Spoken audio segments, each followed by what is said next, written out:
Shalom Uvracha. How are you doing?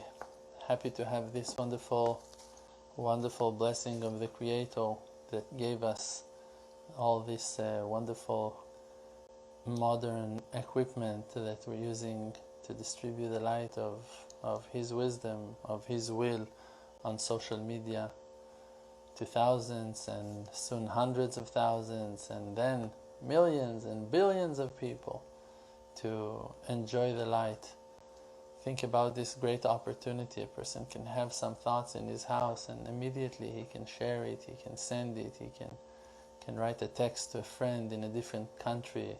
Those are all wonders and miracles of Hashem. Those are not things inside nature. It's true that it looks like it's a creation of people, that people made the iPhones and people made the computers and internet, but even if you're going to ask the programmers, the real genius, big ones, they're going to tell you that there is some kind of spirit behind the screen, the ghost behind the screen. Someone is pushing and moving the wheels and the engines of all this machine. And it's a known saying of the Lubavitcher Rebbe that he said that the Mashiach will reveal himself through the internet. Because through the internet you realize simply, easily, that you have such great access to millions of people, like on the spot. You just post your post and it's out there in the world and people can enjoy and fish your content and enjoy your wisdom and the knowledge that you purchased and earned in your life, and your wisdom and your conclusions and the light that you're shining. People can enjoy it in different countries, in different states, and different wings of the universe. And this is why we should be very, very grateful, and I'm very, very thankful to Hashem that He is allowing me and my friends to distribute the light of His existence, of His wisdom to the world. Now, I wanted to speak a little bit today about responsibility. Every person has his own responsibility to his actions, to his work, to his behavior, to his attributes. When you speak, not only physically, people hears you and will, God forbid, be insulted or hurt from your negative words, and to the opposite direction, of course, if you'll watch your mouth and be nice and pleasant and polite and wise, people will enjoy your wisdom, like we just said. But not only physically you are affecting, also spiritually, because the words, for an example, the words are expressing the intention of your heart. They're not only the sound that is being heard by the ear of the listener, it's also affecting the heart of the listener. So if now you're going to say to a person, I love you. If you mean those words, you're going to tell him, I love you. He will hear those wonderful words and it will warm his heart. It will give him a great feeling. But if you're going to tell him, I love you, you're going to ask it as a question, like, do you think that I love you? You're going to insult that person with the same exact words. He will hear the intention of your heart that is denying the way your words are written, in the way that your heart aims the words to be sound. They will be heard in the ears of the listeners. So the words are physical, the physical sound is physical, but as well in the same time they are spiritual, and that depends on the intention of your heart. And not only words are holding those two aspects of physical and spiritual. Everything in our life is physical and spiritual as well. Your words and your thoughts and your actions and your art and your writing and your walk and your dressing code and the things that you choose. Everything that you do on earth is built and composed from physical structure and a spiritual soul within. Now, the outcomes and the consequences of your actions are affecting physically. If you took that book off the shelf, so now that book will not be on the shelf as well. It can be a good thing and it can be a bad thing. It can be a good thing if you're going to take that book and going to give it as a gift to someone else, or you're going to learn something wise from that book, or you're going to open that book and read it to others and make people happy or educated. And it can be a felony, it can be a crime, it can be a horrible thing that you did by removing that book from the shelf. You can, God forbid, a person can steal a book from a shelf, a person can hide a book from someone that person will not be able to read that book, or whatever. You can, God forbid, a person can have an evil intention in the same act. So this is the physical thing that will happen by taking the book. It can cause a physical reaction to the good or to the bad. Of course, depends on your intention. But in the same time, there is also a spiritual effect to every simple thing that you do, like removing the book from the bookcase, from the shelf. For an example, if you're gonna try to if you want to understand the spiritual effect, means the spiritual meaning of that act, and by that the outcome, the result, the spiritual result of that act, you should break that action to pieces. Break it down to a wider and more detailed explanation of what actually you did.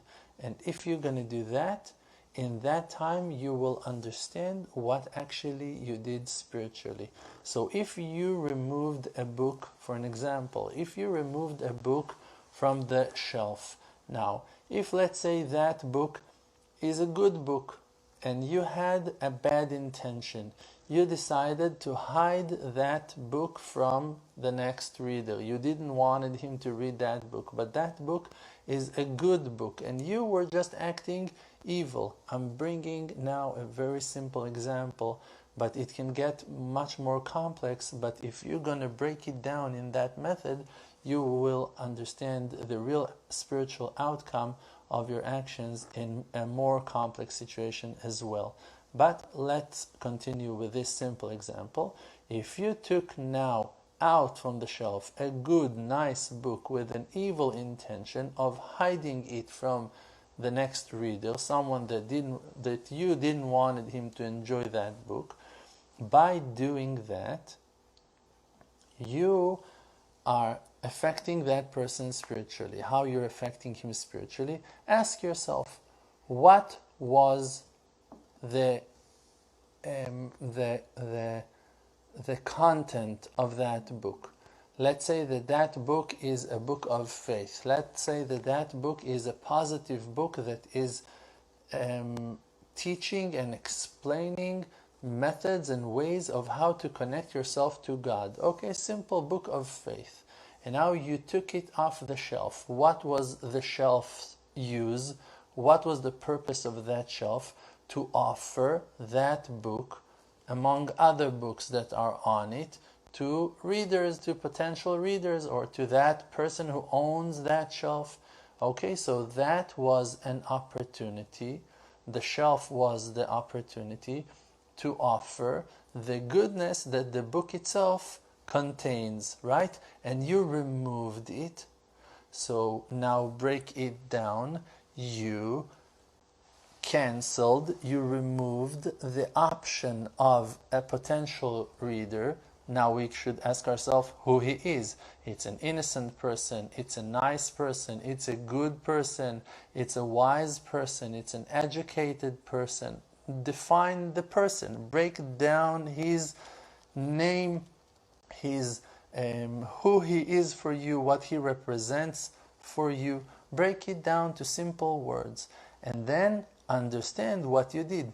You took away the opportunity from him to enjoy that content. Now, the spiritual outcome of your physical action with your spiritual intention was that you did exactly what that we just defined that you did, just in a much wider range. You took away the opportunity from good and kind and educated people to enjoy content that is offered to them, and that content is a good content that will allow them, that could have allowed them to access faith, to learn about the Creator, to develop and to learn and to rise and to shine and to be happy. And you did that, and it means that you did that thing to the world. When you took that book off the shelf, you brought a certain kind of darkness to the world, and you blocked that light from the world in a wider range spiritually. Means that thousands of books now, as an outcome, will disappear from different bookshelves in 1,000 or 2,000, depends who you are, what was the power and the effect of the actions that you did, who was using you, if it was the evil inclination, or if it was the light of your soul, or righteous people from above, from heaven. And the outcome of your action spiritually affects in the same way, same answering to the same explanation, that breakdown of what you did, of your act, just in a wider and spiritual way on the whole wide world. So for an example, another example, like that, it's written that Adam called names to the animals when he came down to heaven, to the Garden of Eden. So the Creator told him to call names to the animals. That was one of his jobs. And he called the lion Aryeh, and he called the tiger Namer, and he called the elephant Pil. He named the animals in the divine spirit that was shining upon him in those days. In the holy language of Hebrew, he called the animals in their names. And by that, he set their nature. The good nature of the first man in the Garden of Eden made all the animals in the Garden of Eden nice and kind and friendly and cooperative, and they were not hurting and harming each other. They were not hunting and preying each other. They were just nice and friendly, and everything was going in great harmony, smooth and flowing. But when people, the children of Adam and Eve, started to sin and been exiled from the Garden of Eden, means from that high and elevated, deep and holy understanding of the goodness of the Creator, and they fell to crimes and to sins and to violations, the nature of the animals started to fall down and to be destroyed by the evil actions of people. When people are hurting each other and they're acting in a certain way, so then lions become angry. If they become stubborn and they're fighting with each other, so the bulls and the cows and the camels are starting to be stubborn to each other. The donkeys and all the stubborn animals become to show the human stubbornness. The nature of human affects the world. This is why we saw with Noah's ark that the animals came to the ark in pairs. Why animal came in pairs? How can we see animals going in pairs? Only very unique and special animals are still living their life in pairs. Most of the animals, they don't have couples relationship, they don't have a soulmate, a one individual spouse that they will live their life with. No, they multiply, they have their physical needs, and a male choose a female or a female choose a male, and they mate. But in the days of Noah and the ark, the animals came in pairs. Why? Because Noah was pulling the holy animals that were the chosen ones, the ones who had the good nature, like that Noah had that good nature, and that is why he was the chosen one, to choose those animals and to save them and to be the one to bring life to the future world, to the world that continued after the flood. So we see that the nature of the animals is being set by people, and this is why in the days of redemption the animals will come back to their true nature, not because animal will change, because human beings will change, because you will change, because I will change, because we will change. We will change our nature to be better people. Today, the reason why you have mosquitoes that are biting, and why you have cockroaches that are scaring you in the house, and that mice are terrifying you, and that birds are of prey, you're scared of them, and animals can be dangerous, and dogs can bark and scare you in the middle of the night.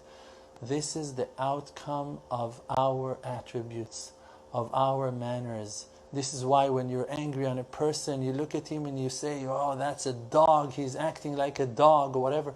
When you say those words, you're sending that energy of that person to the dogs.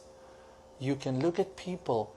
You have people that looks like different animals. You have people that when you look at him, you say to yourself, and it's not, God forbid, a bad thing that you want to say. You have very noble people that looks like certain animals. You have a person that reminds you of a bird, of a rhino, of an elephant, of a lion. You look at him and you say, wow, that man is a lion. You look at that person and say, he walks like a peacock. You look at that person and say, he's like a black raven. And that woman, she's like a cat. And that person, he is a shark. You're going to use those words.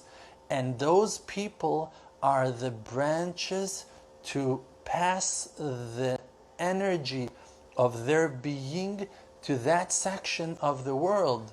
That person represents and also is channeling the light of the emotions and the feelings and the nature to the sharks, to the lions, to the rhinos, to the dogs, to the cats, to the caterpillars, to the butterflies, because we are the highest creation of the universe. We are the thickest trunk of the tree, and we are sending the energy to the thinner branches, and those thinner branches are the outcomes of our actions, of our behavior, of our way of the way that we're choosing our words, and the way that we are intending with our thoughts and with our hearts. And for that we need to take big responsibility and to do the best that we can in every act, in every thought, in every word that we say, to aim to good directions. Also plants, you have poison plants and you have sweet plants, you have vegetables and you have fruits, and in the same time you have fruits and vegetables that are poison, you have grass that are poison, you have many different kinds of dangerous and poisonous crops that can be even lethal, that can make people hallucinate and lose their mind, become dangerous drugs and stuff like that. All of that are the side effects and the results of our behavior. When we will correct ourselves, and every person should start for sure from himself to correct ourselves, by that we will correct our own circle, and our circle is touching the next close circle to ours, and it will affect this positive energy on that circle as well. And when that circle will touch the next, it will affect him in the same positive way. And the circles are growing and growing and expanding, and we're washing the world with a great content through the social media, and blessing the world with the wisdom that the Creator shared with us and treasured in our hearts. And you should believe in yourself that you have a great potential and huge effect on the world. So be positive, think positive, talk positive, work positive, be nice, be kind. When you find yourself angry, upset, sad, depressed, lonely, cruel, wants to revenge, wants to hurt someone, wants to be violent, whatever, every negative thought that you have in your mind, you should take responsibility and remind yourself, I'm not only to myself, I'm also part of the collective, of the general public of the world. I should be polite because I'm affecting spiritually on the world, not only physically.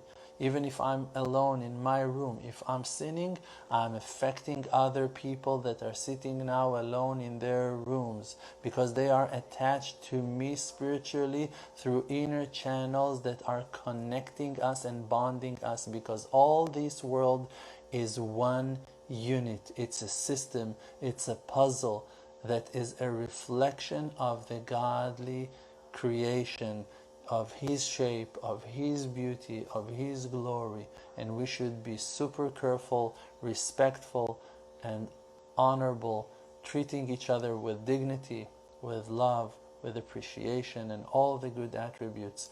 To be only good and never to be bad, to be only nice and never to be cruel or vicious, to be kind and generous and never to be cheap or stubborn, always to follow the light and never to follow darkness. And may all our prayers be answered, and all the salvation that we need take place in our days, in the life of our loved ones with us, holding hands together with love as one.